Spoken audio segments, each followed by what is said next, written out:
this is the greatest deal ever, to be able to have a place and means to escape, and a community of people who have escaped.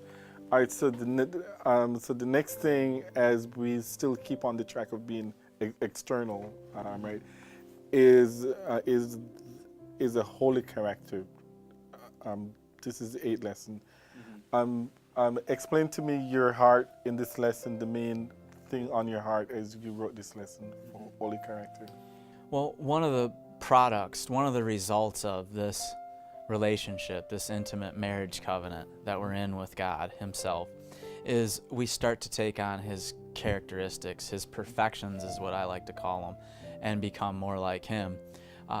He develops in us a holy character, and when we mean holy, we just mean set apart, different, better, good, righteous. And so He develops that character in us as part of the deal. Right. That's part of the promise. If you look back to when the prophets promised a new covenant before Christ came, the covenant promise, as in Ezekiel 36, as in Jeremiah 31, verse 31 through 34, He says He's going to put His nature, His laws on your heart. He's going to sprinkle clean water on you and cause you to walk in His ways. His ways are holiness. And so the holy character is meant to be expressed. It's not just for you, as you see your character changing, to just be different. Right. If you really are, it'll manifest itself outwardly, and people come in contact with that. There's something different.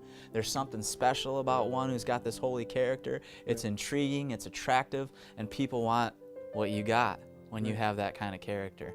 And so it's actually an evangelistic tool. It's part of making disciples. Why would I want to be discipled by you unless you have something special, that holy character that I want and that I'm looking for? So, and this we get help. As you said, it's the perfections of God that came or comes on us through His Spirit. And you did mention in the lesson that that the Spirit helps us to sacrifice things in our schedule that we wouldn't might have done normally. Like we'd spend time doing other things, but I know the Spirit invites us almost to stop and to do something else. So the question I have here is how much of us, I say, stopping some things in our schedule, a work or effort or intention for us to have on our own, or is it that we wait on a feeling that we get from the Holy Spirit? Or do we initiate our own self to say, you know what, I should stop and take time? The busyness of our schedules can kind of interfere, in a sense, if we don't work with it, our relationship with God. The more you relate with God, the more holy your character will become, and the more you'll be desirous of time with God, of intentional focused time with God. And when you become a Christian, when you really get to know God, you know what His holy character is like, and you know that He wants you to be holy like Him. And so when you notice things that aren't like that in your life, a lot of that you already know. You don't need to wait for a feeling. He's already put it in your heart. He's already changed you, is changing you, sanctifying you.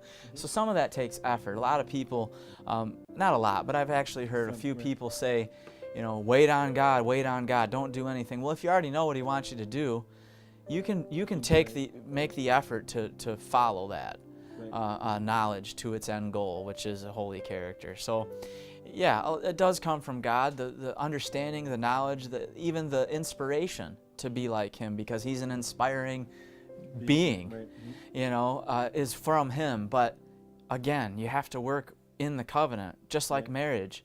It's not, my wife can't do everything in this union. I have to work with her, work alongside with her, or work alongside her. So right, good. So we take our own initiative, and at times, whenever the Spirit initiates, it's good and it's beautiful, but it may not happen every day, every hour, every month. Sure, we can't always wait on feelings, although the Spirit can give you a feeling. Right. Sometimes we take the initiative, we put forth the effort because we just know who God is and what He desires. Good deal.